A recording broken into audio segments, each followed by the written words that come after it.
kanu le kapa in san ding hol hon chu asot tan a hin la dei bang amu zo hon pun hi ji chu in san ding chu ka school kai na ding le kapa na to na mun to kinai a hi nga in hi phar so ta a hol zo in ka school kai na ding to kinai cha kapa office na to na mun to zong kinai cha a in san thei ding khat kapa na hin muta na hi chi in san chu anup tu hle jing in a hin la hi chi in ka dei lo na aji khat chu a hi le hi chi in nung chet a chun in lui ta khat koi ma cha chen na ta lo khat hi au min hi mi hem hi nan ki cha si le mi mei san jong ka hi di pun a hin la hi chi mi chen na ta lo in lui chun kalung asunum thei pun hi chu jong le ka room chu hi chi anung lam zep ai ki in hi chi in lui chu ka room window a kun chun ki chi ta in ka mu thei kin in hi e chun ken jong kanu ko ma heno kapa hin in chum dang amu zo lo ding ham ka room chu kalung alhai pun hi chi mi chen na lo in lui khu ka window a kun a ki mu chet chet e ka ti na hi le kanun boy na pa in phat so ta gen thei ta ana hi chin hi a hin mu hi na het hi lo ham ei tin hi hi chun ken jong a hi le ka room di khu nang ni changhon in lang nang ni room dia khu ke ka ding hi ka tin hi a hin la kanun ipiding a man thei lo ho bo na sei sei a thil na gel a na ki su boi boi ding ham chi sang chun na thil ho ki su tu min lang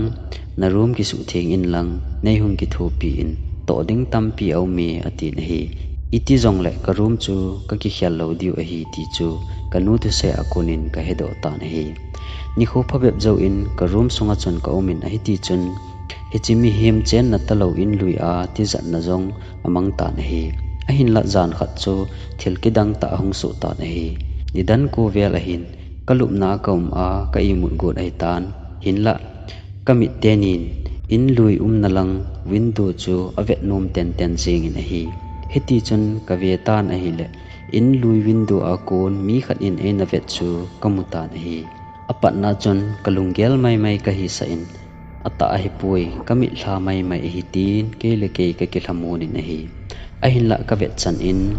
mi khat in e vet a hi mong mong e ti kamu chin in a hi he chun ke jong kanu la ka pa gi na room sunga ka chin a kot hon ka kiu in heno kot hung hon in tin ka ko ta na hi kanun kot hung hong in boy ipi ti ham tin ei dong in ken jong ka thil tu ho chu ka sei pi ta na hi hong in lang hung ve mong mong in ka tin ka ga ve hon ta na hi kanu hung phat in koima ki mu ki ta pu na hi e chun kanun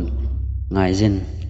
zan ting le thil i ma hello jong ti zan ta ta a ki mu the hi ji a chu thil ha film ho ha ven hi in ti a ka sei sei jing hello ham ati na hi ken jong ka don bunin heno mi khat ka mu mong mong a hi ka tin la in a hin la kanun ei ta san pon imutan jingle school kai ding na hin ima pui na lunggel mai mai hi bo e atin himutin ei da lata na hi ajing ni la in jong ka imu konin angai bang in hi chi in luya window a kon chumi khanin ei hin vet ka mu ki tan hi e chun ka hung peng do tan kanu ka ko in heno nei ta san lo a hin kamit hla mai mai dana na sei in hung in hung ve in mi khat a mong mong e ka tin a hi le ka sei zo zo chun amang pai ki tan hi kanu hung hlun chun ima amu lo ji chun boy ipidinga hi bang jan nu ya hung peng jing an hi na pa na to yim ta hung hung a ki chol a hi na het lo ham a phatai hi chi in ami cheng ta lo chu koin a hin vet dinga na sei ham tin ei pho ta na hi ken jong ka don bunin heno hi chi chu a hi ka sei chu itidana mi cheng ta lo a mi hem ka mu mu jeng thei ham kidang lo ham heno ka tin hi hi chun kanun jong ven boy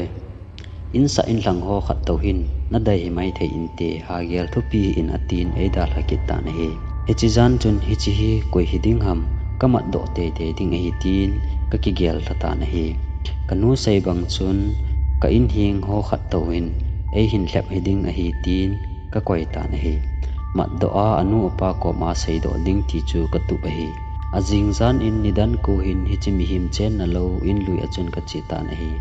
itia ai hlem jing chu koi a hi ding ham ti he do ding in ka ga chang le ta na hi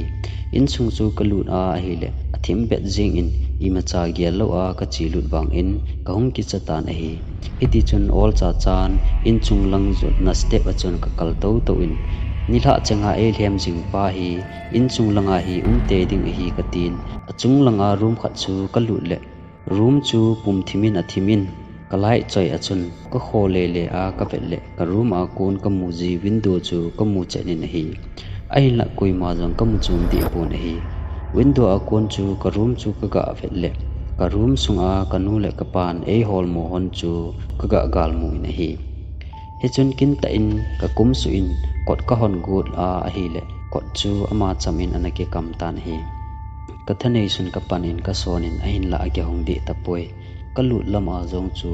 kot hon sa ka koi mong mong a hinai ahin la kot chu anike kha ai tai he chun ke jong ka peng jing in koi ham khat be in ei ki tho pi din ka ko tan hi ahin la koi ma ei pan pi ding om pon ti za nan ka dim tan hi iphat chun in chung lang room achun ka kal to kin in window a kon chun ka room chu ka ben hi le e chi in lui a ka mu ji pen chu keima room achun ka mu in ka room window a kon chun e hin ve kin in hi